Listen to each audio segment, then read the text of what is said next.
महाकुंभ हादसे के लिए जिम्मेदार लोगों पर घोर दंडात्मक कार्रवाई हो। जिन्होंने सच छिपाया है उनको दंडित किया जाए। हम डबल इंजन की सरकार से पूछते हैं, अगर अपराध बोध नहीं था तो आंकड़े दबाए, छिपाए और मिटाए क्यों गए हैं?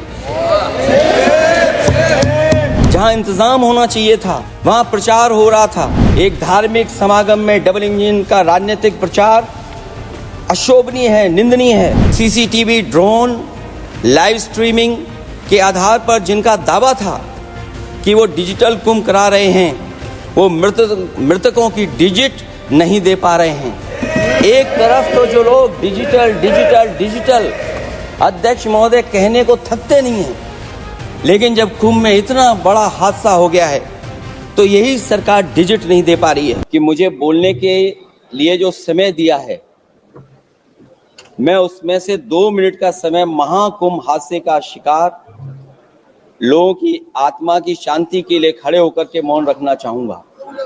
अगर किसी अन्य को भी सच्चे मन से मृतकों के प्रति सच्चा भाव है तो वो भी हमारे सांसदों के साथ खड़ा होकर के ये मौन श्रद्धांजलि अर्पित कर सकता है। ये माननीय सदस्य अध्यक्ष महोदय, अगली लाइन अध्यक्ष महोदय, ये विषय अध्यक्ष महोदय, आप सीनियर लीडर हैं। अध्यक्ष महोदय, ये अधिकार आपका है। कभी नहीं रही। ये मैंने विषय मेंशन करते हुए भरोसा है इस विषय पर मौन कर दिया था, इसलिए अध्यक्ष का अधिकार है। हाँ, मैं वही अध्यक्ष महोदय, ये जो बात मैं शुरू कर रहा हूं, जहां मैंने मौन 2 मिनट के लिए श्रद्धांजलि की बात की है, ये अधिकार मेरा नहीं है अध्यक्ष महोदय, ये अधिकार आपका है। मुझे पूरा भरोसा है आप पर कि जब अभिभाषण की चर्चा खत्म हो रही होगी उस समय 2 मिनट का मौन श्रद्धांजलि जरूर दी जाए जो श्रद्धालुओं की जान गई है। नहीं अध्यक्ष महोदय, नहीं अभी 1 मिनट आप कुछ मत बोलो। अध्यक्ष महोदय, अभी तो अध्यक्ष महोदय मैंने बात शुरू नहीं की है, और जिन लोगों को तकलीफ है और जिनको दुख होना चाहिए उनके बारे में मैं, हालांकि वो बात मैं बाद में कहना चाहता था महाकुंभ के बारे में, लेकिन अध्यक्ष महोदय क्योंकि बहुत सारे माननीय सदस्य ये सुन नहीं सकते हैं, इसलिए मैं बात वहीं से शुरू करता हूं। आप देश के परम अभिभावक होने के नाते हमारा आपसे अनुरोध है कि जहां सरकार बजट के आंकड़े लगातार दे रही है, और जब मैंने अभिभाषण पढ़ा अध्यक्ष महोदय, बहुत सारे आंकड़े सरकार ने दिए हैं। आंकड़े देने से पहले महाकुंभ में मरने वालों के आंकड़े भी दे दें। महाकुंभ की व्यवस्था के बारे में स्पष्टीकरण देने के लिए मेरी मांग अध्यक्ष महोदय, सर्वदलीय बैठक बुलाई जानी चाहिए। महाकुंभ आपदा प्रबंधन व खोया पाया केंद्र की जिम्मेदारी सेना को दी जाए। महाकुंभ हादसे के शिकार लोगों की मृत्यु, घायलों का इलाज, दवाइयों, डॉक्टर, भोजन पानी, परिवहन की उपलब्धता का आंकड़ा संसद में पेश किया जाए। महाकुंभ हादसे के लिए जिम्मेदार लोगों पर, महाकुंभ हादसे के लिए जिम्मेदार लोगों पर घोर दंडात्मक कार्रवाई हो। जिन्होंने सच छिपाया है उनको दंडित किया जाए। अध्यक्ष महोदय, हम डबल इंजन की सरकार से पूछते हैं, अगर अपराध बोध नहीं था तो आंकड़े दबाए, छिपाए और मिटाए क्यों गए हैं? सच छिपाना और मिटाना भी तो अपराध है। इसका दंड कौन भुगतेगा अध्यक्ष महोदय? जहां इंतजाम होना चाहिए था वहां प्रचार हो रहा था। एक धार्मिक समागम में डबल इंजन का राजनीतिक प्रचार अशोभनीय है, निंदनीय है। इतने बड़े हादसे के बाद कम से कम अब तो वो होर्डिंग उतरवा देना चाहिए। अध्यक्ष महोदय, महाकुंभ की जो तैयारी हुई, जो हम लोगों ने जाना वहां पर, महाकुंभ न केवल 144 साल के लिए ये कहा गया, बल्कि ये भी कहा गया कि पहली बार धरती पर इस तरह का डिजिटल और जो आधुनिक चीजें हैं, टेक्नोलॉजी, उसका इस्तेमाल कर करके महाकुंभ होने जा रहा है। सीसीटीवी, ड्रोन, लाइव स्ट्रीमिंग के आधार पर जिनका दावा था कि वो डिजिटल कुंभ करा रहे हैं, वो मृतकों की डिजिट नहीं दे पा रहे हैं। एक तरफ तो जो लोग डिजिटल डिजिटल डिजिटल अध्यक्ष महोदय कहने को थकते नहीं हैं, लेकिन जब कुंभ में इतना बड़ा हादसा हो गया है तो यही सरकार डिजिट नहीं दे पा रही है। हमारे अपने लोग मारे गए हैं, जिसमें परिवार का हर रिश्ता दिवंगत हुआ है। किसी की माता, किसी के पिता, किसी की बहू, किसी की बेटी, किसी का भाई बहन, चाचा चाची, बच्चों के आंकड़े तो अभी तक नदारद हैं। खोया पाया केंद्र ही लोगों को तो नहीं मिल रहा है, जो खोया पाया केंद्र था उसको भी लोग पा नहीं पा रहे, ढूंढ नहीं पा रहे। अध्यक्ष महोदय, कुंभ कोई पहली बार नहीं हो रहा है। कुंभ का आयोजन सदियों से होता आया है।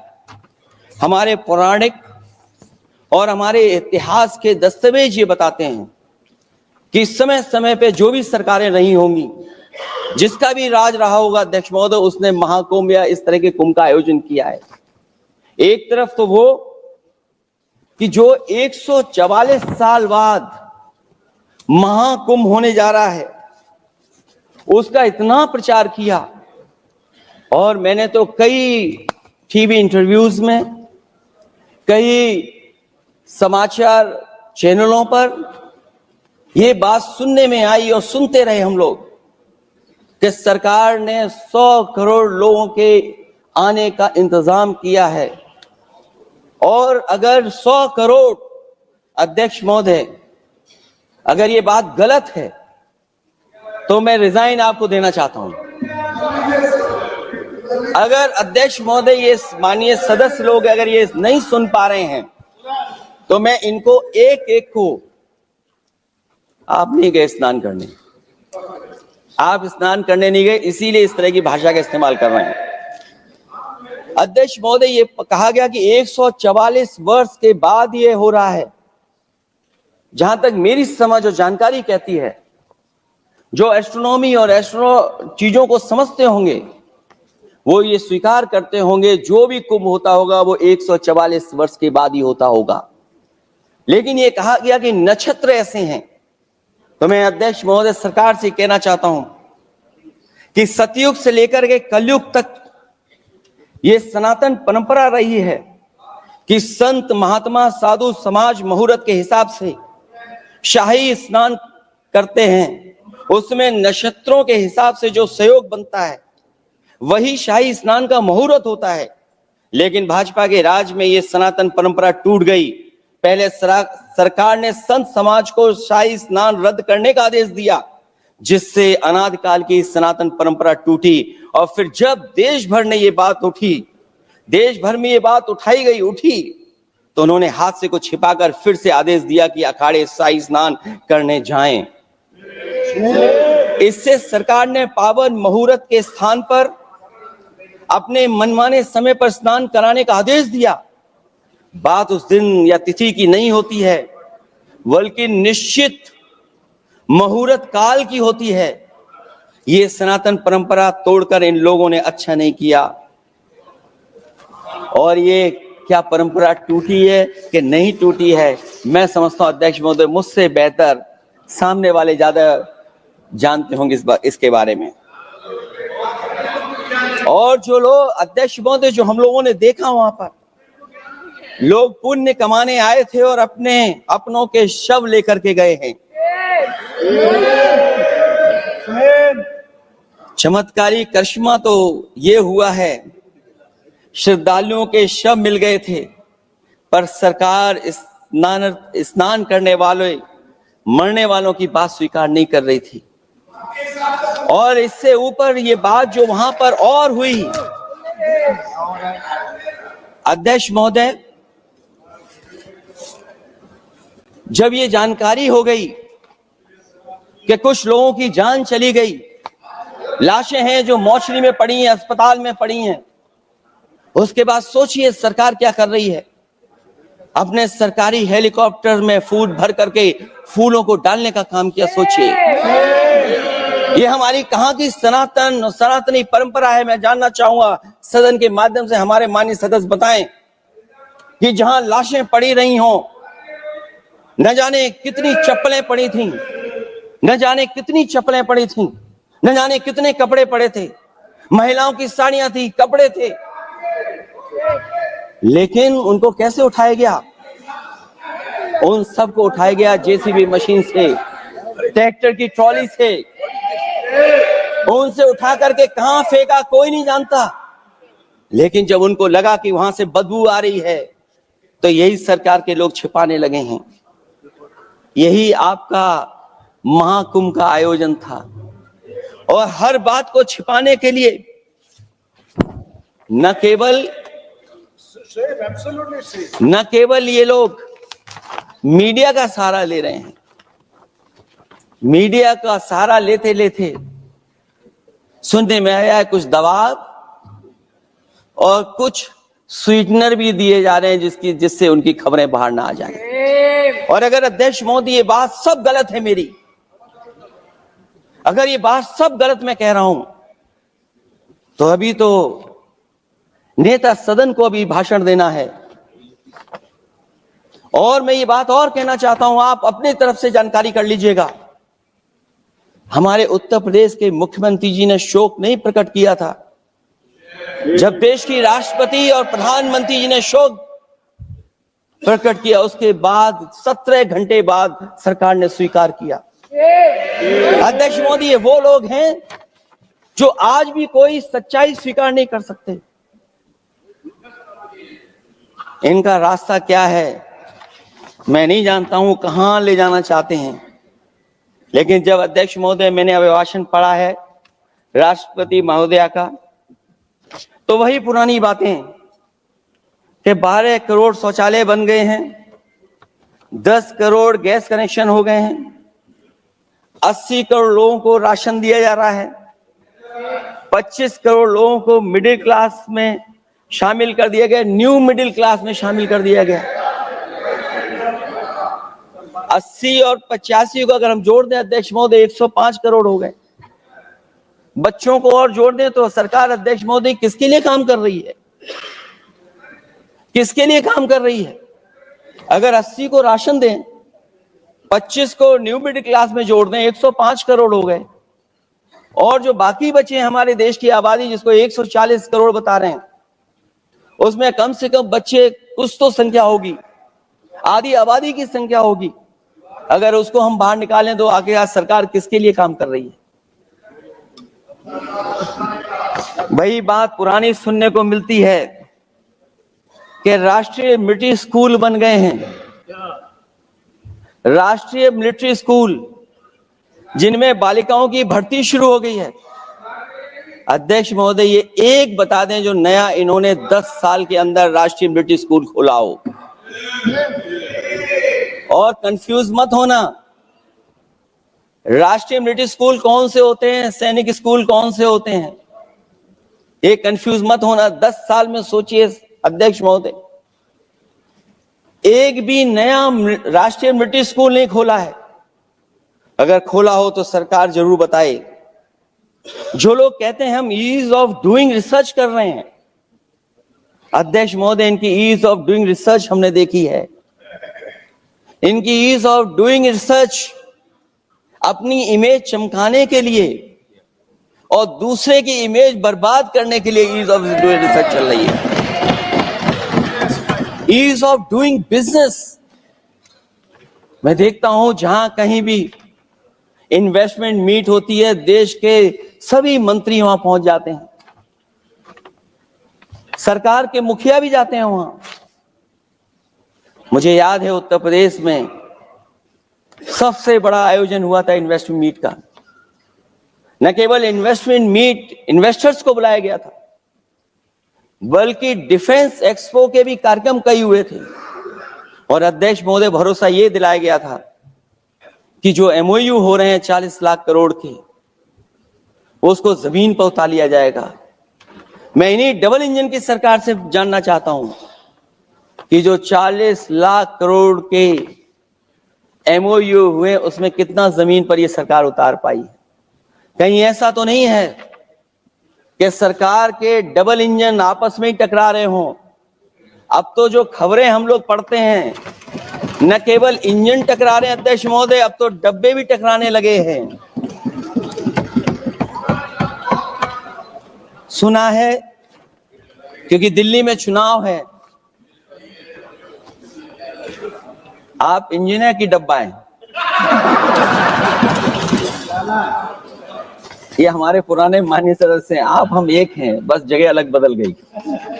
जिस विभाग के मंत्री हैं वो हमारा ही काम है, आप लोग अच्छा नहीं कर रहे हैं। अध्यक्ष महोदय, दिल्ली का चुनाव है तो मैंने राष्ट्रपति जी के अभिभाषण में सुना कि यहां पर मेट्रो की जो दूरी है वो दुगनी कर दी गई है, पटरी दुगनी कर दी गई है, एक्सपेंशन हो गया है इतना। अध्यक्ष महोदय, मैं स्वीकार करता हूं दिल्ली का चुनाव है, एक्सपेंशन की बात करेंगे, लेकिन कभी आपने क्यूटो का नाम सुना है? आपने वेनिस का नाम सुना है?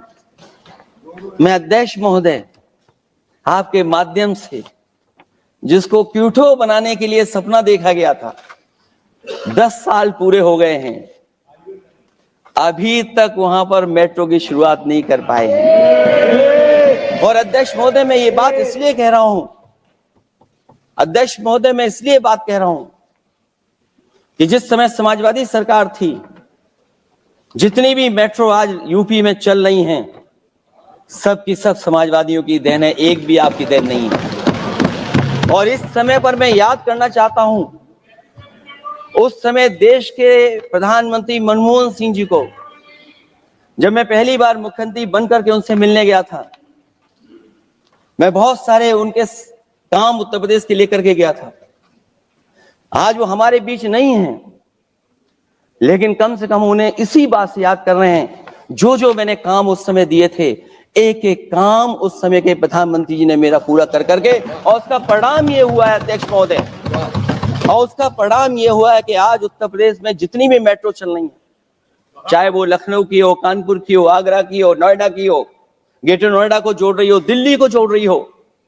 और अध्यक्ष महोदय, जिस समय उद्घाटन हुआ था दिल्ली से नोएडा को जोड़ने वाली मेट्रो का, उस समय देश के प्रधानमंत्री एक विदेश के बहुत बड़े उनके साथ बैठ करके गए थे उद्घाटन करने।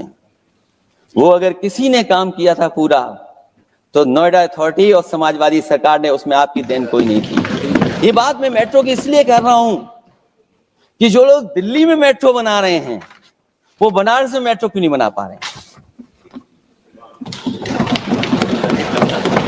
और दिल्ली का विकास अपने आप हो जाएगा, बस ये जो भारतीय जनता पार्टी की दिल्ली वाली सरकार है वो हस्तक्षेप करना बंद कर दे। अध्यक्ष महोदय, रिवर लिंकिंग का कार्यक्रम कुछ दिन पहले प्रधानमंत्री जी ने किया। अध्यक्ष महोदय, मैं आपके माध्यम से, जहां किसानों के लिए एक नई चीज आ रही है, जिससे कि न केवल उनकी खेती बाड़ी बल्कि बहुत सा सुधार दिखाई देगा। खेती बाड़ी को भी पानी मिलेगा, पीने का भी पानी होगा। इंटरलिंकिंग पुरानी योजना है, और मुझे याद है जब पहली बार उसका MOU साइन हुआ था, उस समय दोनों प्रदेश के मुख्यमंत्री शामिल थे, लेकिन जब उद्घाटन हुआ है तो दोनों के प्रदेश के मुख्यमंत्री वहां से गायब थे। और वो कारण अगर जानना चाहोगे तो वो कारण भी बता दूंगा अगर आप कहोगे तो। जहां इंटरलिंकिंग हो रही रिवर की, ये अच्छी योजना है। 40,000 करोड़ रुपए आप खर्च करने जा रहे हैं। लाखों लाख जमीन उत्तर प्रदेश और मध्य प्रदेश की सिंचाई के लिए शामिल हो जाएगी, लोगों को पीने का पानी मिलेगा। लेकिन जिनकी जमीन जाएगी, उन किसानों को, गरीबों को क्या सरकार मदद कर रही है? लैंड एक्विजिशन मैंने भी की एक समय पर, और मुझे याद है अध्यक्ष महोदय, जब मैंने लैंड एक्विजिशन किया था उसमें भारत का ये लैंड एक्विजिशन एक्ट नहीं आया था। मैंने किसानों से बातचीत की थी और किसानों से समझाया कि ये योजना से, परियोजना से क्या लाभ होने जा रहा है। वहां के किसान तैयार हो गए और उसका परिणाम ये था कि 21 महीने में देश का सबसे बेहतरीन एक्सप्रेसवे और जमीन एक्वायर कर करके हम लोगों ने बना करके दिखा दिया। और जब उद्घाटन हुआ था तो उसमें भारतीय वायुसेना के विमान सुखोई और मिराज को उतार करके हम लोगों ने उद्घाटन किया था उसका। ये बात मैं इसलिए बता रहा हूं, जिस हाईवे पर देश के प्रधानमंत्री उतरे थे और उद्घाटन के बाद प्रधानमंत्री जी के पीछे पीछे कोई चल करके आया था। वो हाईवे भी अगर किसी ने डिजाइन किया था तो समाजवादी सरकार का डिजाइन था, वो भारतीय जनता पार्टी का डिजाइन नहीं था। और अगर इनका डिजाइन होता तो उत्तर प्रदेश में कोई नया हाईवे ऐसा बना करके दिखाएं जिससे हवाई जहाज उतर जाए। नहीं तो मैं मानूंगा कि आप जो कह रहे हैं कि आधुनिक इंफ्रास्ट्रक्चर बनाना चाहते हैं, आपकी परिभाषा क्या है आधुनिक इंफ्रास्ट्रक्चर की? और ये बात में जो इतनी घुमा फिरा के कह रहा हूं वो बात में लौट करके उसी पे जा रहा हूं अध्यक्ष महोदय। अगर 40,000 करोड़ की योजना बनी है रिवर इंटरलिंकिंग की, तो जिन किसानों की, जिन गरीबों की जमीन जा रही है, उन किसानों को आप सही तरीके से मुआवजा, मदद उनकी क्यों नहीं कर रहे हो आप? अध्यक्ष महोदय, मैं इस अभिभाषण के माध्यम से जब सदन में जवाब आए तो उन किसानों की मदद होनी चाहिए। वो किसानों के पास कुछ नहीं है। उसके बाद आपका जो पैकेज है, आपका पैकेज पता नहीं क्यों कंजूस बनाता है कोई, आपका पैकेज कंजूस बनाता है कोई। कम से कम आपका दिल बड़ा होना चाहिए और इतना बड़ा दिल हो कि किसान खुशहाली के रास्ते बजाए। आपने किसानों की आय दोगुनी नहीं की, आप आय दोगुनी नहीं कर पाए हैं। कम से कम उन्हें वो मदद करने का काम करें। इसमें अध्यक्ष महोदय, मैं राष्ट्रपति जी के अभिभाषण पर पढ़ रहा था कि सोलर को लेकर के और रूफटॉप सोलर एनर्जी को, स्कीम को लेकर के बहुत बड़ी योजना और कई हजार करोड़ रुपए सरकार खर्च कर रही है। मुझे याद है जब देश के राष्ट्रपति कलाम साहब थे, उन्होंने एक प्रेजेंटेशन किया था सरकार के सामने और प्रेजेंटेशन के बाद मैंने उनसे निवेदन किया कि अगर ये योजना मैं कर दूं तो आप क्या उद्घाटन करने आएंगे? उन्होंने कहा कि अगर ये आप कार्य योजना लागू कर देंगे तो उद्घाटन करने भी मैं आऊंगा। अध्यक्ष महोदय, उस दिन आंधी तूफान था, टेंट बिल्कुल उड़ गया था। इतना शायद पानी और बिजली का चमकना इतना था कि मैंने खुद रिक्वेस्ट की थी उनसे कि आप मत आइए, फिर कभी हम लोग कार्यक्रम कर लेंगे। लेकिन वो कार्यक्रम में आए, उन्होंने उद्घाटन किया। और अध्यक्ष महोदय, जो लोग कह रहे हैं 40,000 करोड़ की रूफटॉप स्कीम लाए सोलर की, जो मिनी ग्रिड बना करके पूरे के पूरे गांव को हम लोगों ने फ्री बिजली दी थी। फ्री बिजली उनको मिलती थी 24 घंटे, उनकी चक्की चलती थी, उनका सिंचाई का पानी का इंतजाम होता था। जब तक समाजवादी सरकार रही तब तक वो योजना चलती रही और जैसे ही समाजवादी सरकार गई, इन्हीं के लोगों ने उसका मेंटेनेंस रोक दिया। न केवल उस गांव का जिसका राष्ट्रपति रहे उन्होंने उद्घाटन किया, बल्कि और जितनी भी सोलर की स्कीम चल रही थी, लोहिया आवास में जहां सोलर स्कीम के माध्यम से हम लोग गरीब को सोलर पैनल के माध्यम से उनको बिजली दे रहे थे, फ्री बिजली, उन सब योजनाओं को इन्होंने बंद करने का काम किया है। सोचिए, ये वो लोग हैं जो इंफ्रास्ट्रक्चर बनाना चाहते हैं। अध्यक्ष महोदय, चीन के सवाल को लेकर के कांग्रेस पार्टी के भी कुछ विचार हैं, हमारे भारतीय जनता पार्टी के लोगों के भी विचार हैं। सच्चाई ये सदन और ये देश भी जानता है। एक समय पर हम लोगों ने बहुत लाखों लाख किलोमीटर की जमीन, लाखों लाख एकड़ की जमीन हम लोगों ने खोई और अब उसी रास्ते पर भारतीय जनता पार्टी चल रही है। अध्यक्ष महोदय, सवाल यह है, जमीन खोने के साथ साथ भारतीय जनता पार्टी स्वीकार नहीं कर रही है कि जमीन चीन ने कब्जा की है। और ये बात अगर हम लोग कह रहे हैं तो जो अखबारों में खबरें निकलती हैं, टीवी पे कभी कभी खबरें आती हैं, अध्यक्ष महोदय सरकार को कहिए कि ऐसे चैनल, ऐसे अखबारों पे एफआईआर लिखा कर उन्हें जेल भेज दो। क्योंकि कुंभ की जो खबर चलाना चाहते थे, कुंभ की जो खबर देना चाहते थे, उन कुछ साथियों पे आपने एफआईआर लिखा दी है। अगर कुंभ पर सच्ची खबर दिखाने वालों पे आप एफआईआर लिखा सकते हैं तो फिर चीन की खबर, जो खबर चला रहे हैं, उस पर भी आपको एफआईआर लिखानी चाहिए। दूसरा, हमारा एक जाति जनगणना का मसला बहुत पुराना है, ये कोई नया नहीं है।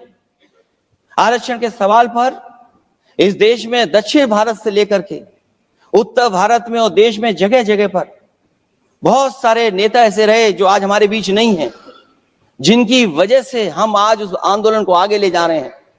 बाबा साहब भीमराव अम्बेडकर जी का जो संविधान है, उसके तहत जो हमें हक अधिकार मिले हैं, आरक्षण की व्यवस्था है, उस व्यवस्था को और मजबूत बनाने के लिए जाति जनगणना होना चाहिए। उसके पक्ष में अब तो कांग्रेस पार्टी भी है। एक समय था जब कांग्रेस पार्टी उस पक्ष में नहीं थी। और अध्यक्ष महोदय, मैं बड़ी जिम्मेदारी के साथ कहना चाहता हूं, अगर उसी समय कांग्रेस पार्टी भी पक्ष में होती तो आज हमें आपके सामने खड़ा नहीं होना पता, मांगना नहीं पड़ता जाति जनगणना। लेकिन अध्यक्ष महोदय, मैं अपने कांग्रेस पार्टी के साथियों से भी कहना चाहूंगा, अध्यक्ष महोदय, मैं कांग्रेस पार्टी के साथियों से भी कहना चाहता हूं, हम आपके साथी हैं और इस मुद्दे पे तो हम आपके साथ और आपके आगे भी चल करके आपका साथ दे देंगे। अब जाति जनगणना को कोई नहीं रोक सकता है। एक दिन ऐसा आएगा अध्यक्ष महोदय, एक दिन ऐसा आएगा, कोई टकरार नहीं है, आपके इंजन जैसे नहीं है। आपका एक इंजन, अध्यक्ष महोदय, ये अध्यक्ष महोदय, हम तो, मुझे कभी कभी ये लगता है कि प्रधानमंत्री जी जितना अपने लोगों को ध्यान दे करके समझाते हैं, इतना ये समझते ही नहीं है। वो अध्यक्ष महोदय, वो सबसे ज्यादा सोशल मीडिया के बारे में जानकारी रखते हैं। आप भी जानकारी रखा करो। अगर आप जानकारी रखोगे तो आपको सच्चाई पता लग जाएगी। एक इंजन ने नमस्कार नहीं किया था दूसरे इंजन को, अगर याद हो तो पता कर लो। और ये बात अगर छिपी हुई हो, ऑनरेबल मेंबर, अध्यक्ष महोदय, अभी तो मैंने शुरू नहीं किया, मेरा लिखा हुआ बहुत लंबा है। कंक्लूड करें, आप समाप्त करें प्लीज। और अध्यक्ष महोदय, एक सवाल और बड़ा उठा है, नौकरी को लेकर के, रोजगार को लेकर के, और हमारे भारत की जो मैन्युफैक्चरिंग सेक्टर है उसको बढ़ावा कैसे दिया जाए। चीन जैसा देश केवल एक पे हमला नहीं कर रहा है अध्यक्ष महोदय, आपकी जमीन भी छीन रहा है और आपका बाजार भी छीन रहा है। और ये बात अगर गलत हो तो सरकार हमें बताए, वो आंकड़े दे। अगर कांग्रेस पार्टी का रास्ता था तो आपका रास्ता कांग्रेस पार्टी का क्यों है? अगर कांग्रेस पार्टी का वो रास्ता था तो आपका रास्ता क्यों है वो? मैं तो जानता हूं जिस दिन उनके सहयोगी साथी समझ लेंगे, वो भी साथ छोड़ जाएंगे। दूसरा जो सवाल कहा गया है अध्यक्ष महोदय, जिस समय बाजार खोला गया, जिस समय हमारा व्यापार के लिए पूरा बाजार खोल दिया, हमसे ज्यादा वित्त को समझने वाले इकोनॉमिस्ट और बहुत सारे जानकार लोग वो मुझसे बेहतर समझते होंगे, लेकिन मैं ये बात समझता हूं कि जिस समय बाजार खोला गया उस समय ध्यान उतना हमारे देश की अर्थव्यवस्था पर नहीं रखा गया। अगर उसी समय पर मैन्युफैक्चरिंग सेक्टर को जिस जिम्मेदारी से रखना चाहिए था नहीं रखा गया, अगर उस समय रखा गया होता तो शायद अध्यक्ष महोदय हम लोग चीन से आगे निकल गए होते। आज चीन आ गए, हम लोग पीछे हैं। क्या आप इनको ज्ञान दे रहे हो क्या? अध्यक्ष महोदय, अपना रास्ता तो वही है, साइकिल वाला। इसलिए अध्यक्ष महोदय, अगर मेरा समय है अभी, क्योंकि मैं बहुत कुछ लेकर के आऊं। और जहां तक इंफ्रास्ट्रक्चर की बात है, आप कहते हैं कि देश का आधुनिक इंफ्रास्ट्रक्चर बनेगा, न केवल उसके नागरिकों को एक बेहतर जीवन, देश की नई पहचान देता है, बल्कि देश को एक नया आत्मविश्वास भी देता है। अरे अगर ये बात सच है तो अध्यक्ष महोदय मैं वो बात कहना चाहता हूं कि 2022 के चुनाव से पहले एक बुंदेलखंड एक्सप्रेस वे बनाया गया था और जिसकी तैयारी को लेकर के देश के प्रधानमंत्री जी गए थे। कितनी सजावट हुई थी, कितनी तैयारी हुई थी। जो हमारे बुंदेलखंड के साथी माननीय सदस्य चलते होंगे बुंदेलखंड के एक्सप्रेस वे पर, वो जानते होंगे। प्रधानमंत्री जी उद्घाटन करके गए, पानी बरस गया, बुंदेलखंड बह गया, एक्सप्रेस वे बह गया। और सोचिए अध्यक्ष महोदय, कब उद्घाटन किया था आपने? 22 में, और आज भी मेंटेनेंस चल रहा है उसमें। 22 के बाद से आज तक भी मेंटेनेंस चल रहा है। और कहीं अगर आपने जो गाड़ियां बाजार में ला दी हैं, जो बाजार में आजकल अध्यक्ष महोदय जो गाड़ियां आ गई हैं, अगर वो कहीं अपनी रफ्तार से चलेंगी तो या तो पेट दर्द होगा या कमर का दर्द होगा, दोनों में से एक के लिए तो इलाज जाना ही पड़ेगा। और वो कितने हजार करोड़ का बना? 14,000 करोड़ का। इसी तरह गोरखपुर लिंक एक्सप्रेसवे यूपी में 91 किलोमीटर, जो हमारे रोड की जानकारी रखते होंगे, एनएचआई की जानकारी रखते होंगे, वो जानते होंगे कि गोरखपुर लिंक जो 2022 में शुरू हो जाना चाहिए था, वो अभी तक शुरू नहीं हो पाया। वो 91 किलोमीटर का 7,283 करोड़ का बन रहा है। जो पूर्वांचल एक्सप्रेस वे, कभी समाजवादी सरकार ने उसको डिजाइन किया, उसको सब कुछ आगे बढ़ाया, वो 340 किलोमीटर का 22,000 करोड़ के लगभग का बना है। लेकिन जहां तक मैं बना करके छोड़ गया वहां से आगे नहीं बढ़ा। और अगर वो बढ़ गया होता तो बिहार और बंगाल के लोगों के लिए बहुत रास्ता आसान हो जाता। इसी तरह एक गंगा एक्सप्रेस वे बन रहा है, जिसके बारे में सरकार ने ये कहा कि हम कुंभ से पहले शुरू कर देंगे, कुंभ से पहले गंगा एक्सप्रेस वे शुरू हो जाएगा। अध्यक्ष महोदय वो नहीं शुरू हो पाया। मुझे लगता है जिस रफ्तार से वो काम हो रहा है, अगला जब अर्ध कुंभ आएगा तब तक ही बन पाएगा वो। ये बातें मैं इसलिए बोल रहा हूं अध्यक्ष महोदय, क्योंकि यूपी को बिहार को दे दिया, हमें कोई तकलीफ नहीं है। बिहार भी तरक्की करे, हम भी साथ देंगे बिहार का, कोई तकलीफ नहीं है। लेकिन यूपी में अगर कोई भी एक भारत सरकार के एनएचआई का एक्सप्रेस वे आया हो तो बता दे। एक भी कोई एक्सप्रेस वे दिया हो तब, जब देश के प्रधानमंत्री को दो बार और नहीं तीसरी बार भी मौका दिया उत्तर प्रदेश में। मैं अध्यक्ष महोदय आपका इशारा समझ रहा हूं, बाकी अध्यक्ष महोदय भाषण में अब बजट पे पढ़ दूंगा। मेरा बाकी भाषण बजट में होगा। मैं अपना भाषण खत्म करते हुए केवल इतना कहना चाहता हूं, मैं जो मेरे सुझाव आए हैं उन सुझावों को शामिल करे सरकार, और केवल प्रचार में न रहे सरकार। अध्यक्ष महोदय, मैं अपनी बात खत्म करने से पहले जो राष्ट्रपति जी ने कहा है, मैं भी सहमत हूं उससे। मैं उनकी सब लाइनें पढ़ना चाहता हूं। जो राष्ट्रपति महोदया जी ने कहा है, मैं उससे सहमत हूं। हमारा हिंदुस्तान 140 करोड़ आबादी वाला देश है। हमारे यहाँ भिन्न भिन्न राज्य, भिन्न भिन्न क्षेत्र, भिन्न भिन्न भाषाएं हैं, परंतु एक राष्ट्र के रूप में हमारी एक ही पहचान है, हिंदुस्तान।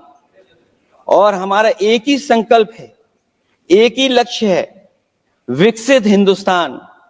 आने वाले वर्षों में देश को विकसित राष्ट्र बनाने के लिए हम सभी दृढ़ संकल्पित हैं।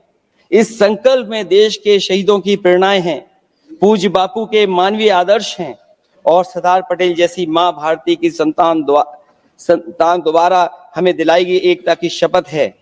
हमें इन प्रेरणाओं को आगे रखते हुए एकता के इस समर्थ विकसित हिंदुस्तान के संकल्प को पूर्ण करना है। आइए हम एक बार फिर एकता के संकल्प को दोहराएं और हिंदुस्तान के सपनों को पूरा करने के लिए कटिबद्ध हों। जब हम साथ मिलकर बढ़ेंगे तो हमारी भावी पीढ़ियां 2047 में अवश्य विकसित, सशक्त, समर्थ, समृद्ध, सोशलिस्ट, सेकुलर, डेमोक्रेटिक हिंदुस्तान देखेगी। मैं इतनी ही बात कहते हुआ, क्योंकि 10 बजट आपने पेश किए हैं, वो आप समझ गए होंगे, आप समझ गए बात को जो मैं कह रहा हूं।